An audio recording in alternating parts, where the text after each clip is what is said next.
नमस्कार, मैं हूं कौशलेंद्र प्रियदर्शी। आप देख रहे हैं न्यूज फॉर नेशन। बिहार के 24वें मुख्यमंत्री सम्राट चौधरी आज पत्रकारों को मिलने के लिए बुलाया था।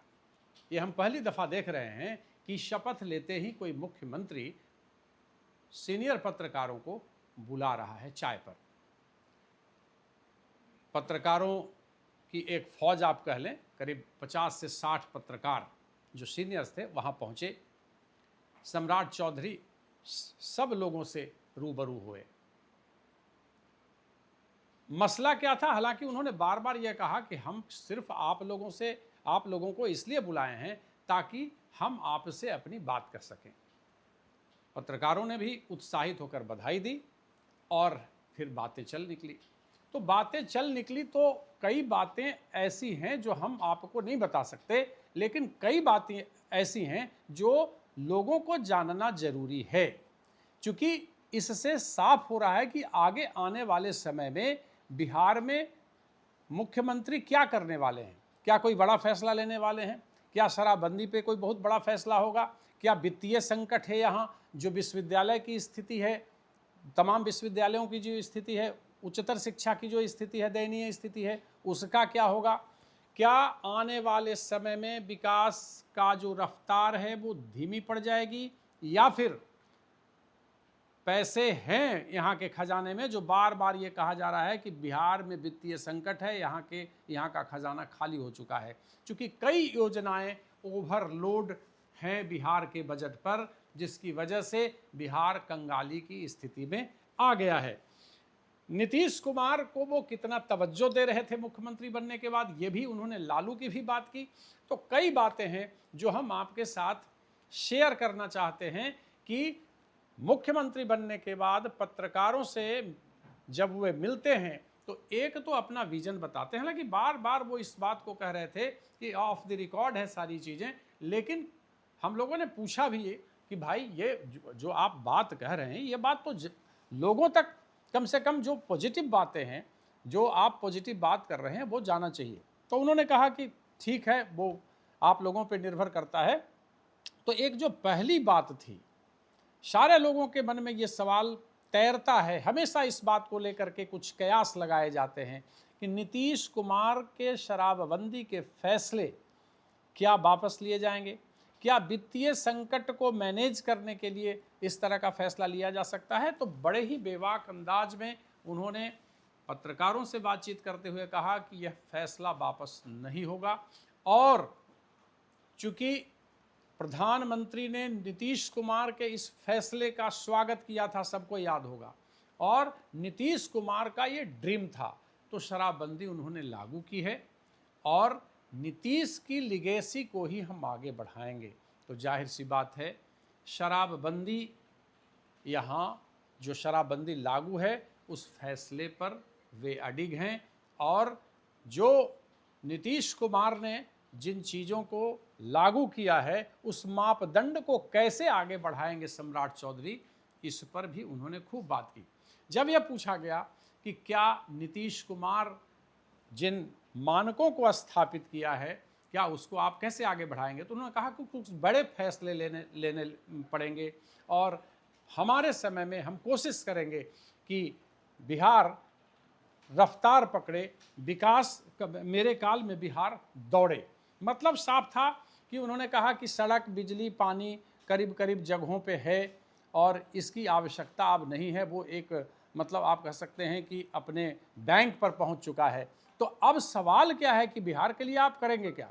तो उन्होंने साफ और बड़े स्पष्ट शब्दों में कहा कि 5 लाख करोड़ निवेश की बात। उन्होंने कहा कि हैवी फैक्ट्री जब तक यहाँ नहीं आएगा तब तक आप पैसा कहाँ से आएगा, कहाँ से पैसा आएगा और बिहार फिर चलेगा कैसे? बड़ा उन्होंने अपने विजन को बड़ा स्पष्ट करते हुए कहा कि यहाँ मेरी कोशिश होगी कि 5 लाख करोड़ रुपए, मतलब एक साल के अंदर, आप नवंबर कह सकते हैं, मतलब हम बाहर से निवेश कर ले यहाँ। ये बड़ी बात उन्होंने कही। और मजाकिया लहजे में जब लोगों ने पूछा कि भाई, तो उन्होंने कहा कि हम तो सब फॉर्मेट के खिलाड़ी हैं, हम तो विपक्ष में भी रहे, पक्ष में भी रहे और 2020 भी खेले, टेस्ट मैच भी खेले हैं, तो हमें कोई दिक्कत नहीं आने वाला है। और उन्होंने लालू को लेकर के कहा कि मैंने लालू जी से भी सीखा है और नीतीश जी से भी सीखा है। लालू जी कभी सड़क, बिजली, पानी की बात नहीं करते थे, लेकिन नीतीश कुमार से जब भी आपकी मुलाकात हो तो वो हमेशा विकास की बात करते थे, काम की बात करते थे, ये हुआ, ये क्यों नहीं हुआ, मतलब बड़ा स्पष्ट लहजे में कि नीतीश कुमार जिस रास्ते विकास को ले जा रहे थे, मेरी कोशिश होगी कि हम उसमें और रफ्तार दे दें। शराबबंदी की बात मैंने आपको बता दी। हाँ, दूसरी बात जो सबसे इम्पॉर्टेंट डीएम और एसपी को लेकर के उन्होंने कहा, बड़े अधिकारियों को लेकर के कहा, वो भी बड़ा मार्के वाली बात थी कि एक डीएम जिला में अगर अच्छा होता है तो विधायकों के पास पैरवी नहीं आती है, चूंकि हम भी विधायक रह चुके हैं। डीएम जैसे ही अच्छा हुए, डीएम जैसे ही वहाँ ईमानदार हुआ तो वहाँ विधायक के पास पैरवी नहीं आती है। ये बड़ी बात होगी। ये तमाम आईएएस अधिकारियों को अगर यही मापदंड उन्होंने कायम रखा तो जिला के तमाम डिस्ट्रिक्ट मजिस्ट्रेट को यह सोचना होगा, समझना होगा कि आगे हमें क्या करना है। मतलब विधायक के पास शिकायत आती है, विधायक के पास कोई जनता आकर के अपनी बात कहता है, रोना रोता है, दुखड़ा रोता है, तो इसका मतलब कि डीएम साहब ठीक से काम नहीं कर रहे हैं। एसपी जैसे जो विवाद है, निजी, अगर निजी तौर पे दुश्मनी है किसी को तो बात छोड़ दें, लेकिन अगर जिस इलाके में अपराधियों का इकबाल बुलंद है तो उस जगह के थानेदार को नहीं, एसपी को माफ नहीं किया जाएगा। एसपी को मतलब साफ है कि थानेदार से उन्होंने एक बड़ी बात, स्पष्ट बात कही है कि थानेदार अगर एसपी साहब अगर ठीक हैं, एसएसपी साहब जिला में ठीक हैं, तो थानेदार की कोई हिम्मत हो जाएगी क्या हिलने की, और थानेदार कोई गलती करेगा। मतलब साफ है, हेडमास्टर साहब ठीक तो मास्टर साहब को हर हाल में क्लास लेना होगा। इसलिए बड़े अधिकारी नापे जाएंगे आने वाले दिनों में। करप्शन पर जो जीरो टॉलरेंस है, या जिस तरीके से छापेमारी अभी चल रही है और लोग पकड़े जा रहे हैं, उसे और बढ़ाया जाएगा। और एक बड़ी स्पष्ट बात है, उन्होंने जो बड़ी बात कही कि अंचल, जिला और ब्लॉक एकदम से मुख्यमंत्री सचिवालय से वो नियंत्रित होगा, सीएमओ से नियंत्रित होगा और उस पर नज़र रखी जाएगी। और सबसे महत्वपूर्ण बात कि अधिकारियों के पास आप दरखास्त लेकर के जाते हैं, आपका दरखास्त वहाँ पे चला गया, आप लेटर दिए और लेटर के बाद क्या कार्रवाई हुई, नहीं कार्रवाई हुई, मतलब साफ है कि अब कार्रवाई हर हाल में सुनिश्चित करना होगा, लटकाना नहीं होगा। लटकाने वाले अधिकारी लटकाए जाएंगे, यानी उन पर कार्रवाई तय होगी। यह नियंत्रण उन्होंने कहा कि मुख्यमंत्री सचिवालय से होगा। डीएम साहब, एसपी साहब भी संभल जाएं। एक और बात उन्होंने कही, आज लोगों से मिल रहे थे तो उन्होंने कहा कि कैसे आखिर जनता दरबार लगेगा कि नहीं, जैसे मुख्यमंत्री लगाते थे, नीतीश कुमार लगाते थे, तो उन्होंने कहा कि नहीं लगेगा, स्वरूप दूसरा होगा। तो आप एक दिन लगाते थे, पत्रकारों से बात करते थे, तो उन्होंने कहा कि नहीं हम तो सहयोग करेंगे। मतलब साफ है कि थोड़ा सा वो अलग तरीके से अपनी चीज़ रख रहे थे कि हम सहयोग करेंगे और आप भी हमारा सहयोग करें। पत्रकारों से वो फीडबैक भी ले रहे थे और फिर उन्होंने कहा कि 2-3 महीने पर हम लोग मिलते रहेंगे ताकि हम तक भी बातें पहुंचती रहें। अब जब पत्रकारों ने यह भी सवाल किया कि भाई उच्च शिक्षा की हालात, उच्च शिक्षा के जो हालात हैं यहाँ, तमाम यूनिवर्सिटी हैं, आप बाहर से, उन्होंने कहा कि हम चाहते हैं कि ज़्यादा से ज़्यादा विश्वविद्यालय यहाँ खुले और बच्चों की शिक्षा के लिए बच्चों को, छात्रों को बाहर नहीं जाना पड़े। तो पत्रकारों ने पूछा कि पहले से जो यूनिवर्सिटी है, पटना विश्वविद्यालय है, बिहार विश्वविद्यालय है, मगध विश्वविद्यालय है, तमाम विश्वविद्यालयों की हालत तो पहले ही से खस्ता है। नॉर्थ ईस्ट का ऑक्सफोर्ड कहा जाता था पटना विश्वविद्यालय, उसके हालात ऐसे हैं कि होम साइंस का प्रोफेसर जो है वो प्रिंसिपल हो रहा है साइंस कॉलेज के अंदर। तो कैसे होगी व्यवस्था? आखिर उच्च शिक्षा के लिए बच्चे बाहर चले जाते हैं, मैट्रिक तक यहाँ पढ़ते हैं और उच्च शिक्षा के लिए बाहर जाते हैं। विश्वविद्यालयों की स्थिति बहुत ही दयनीय है। मतलब इतना दर्द है, आप अगर उस पटना विश्वविद्यालय में जाइएगा, देखिए वहाँ कोई लेक्चरर ना कोई प्रोफेसर, भारी कमी है, कोई पढ़ाई की वैसी व्यवस्था नहीं। तो उन्होंने कहा कि नहीं, मेरी कोशिश होगी कि जो सम्मान है विश्वविद्यालयों का उसको वापस लाया जाए, कैलेंडर बाजाब्ता जारी किया जाएगा और उसी कैलेंडर के आधार पे आप 15 दिन, 20 दिन या 1 महीना आगे पीछे कर सकते हैं, लेकिन ज़्यादा नहीं। हालांकि वो मसला राज्यपाल से जुड़ा हुआ है, उच्च शिक्षा से भी जुड़ा है, तो वो कैसे करेंगे, लेकिन उन्होंने बड़ा पॉजिटिव साइन दिखाते हुए कहा कि नहीं, इस पे हम काम जरूर करेंगे।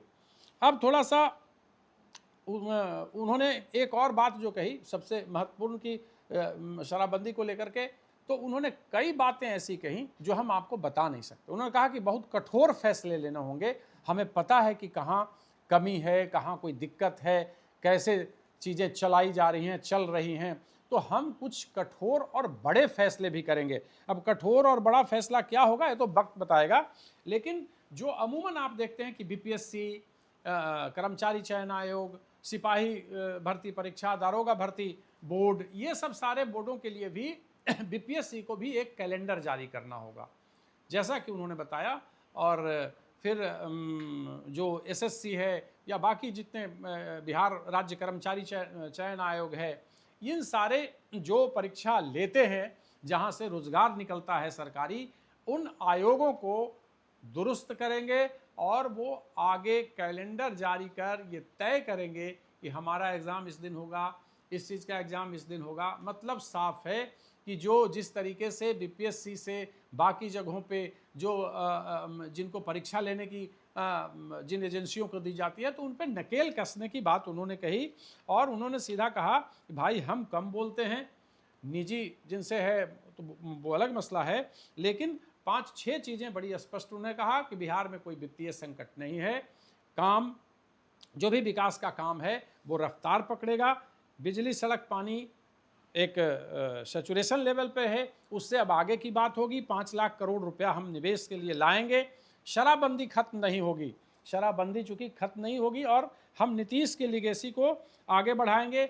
सबसे बड़ी बात, डीएम और एसपी साहब सुन लें कान खोल करके कि अगर कोई कमी है तो वो वहाँ नहीं टिक पाएंगे। ट्रांसफ़र पैरवी और बाकी चीज़ पैरवी से ट्रांसफ़र नहीं होगा, ऐसा उन्होंने बताया है।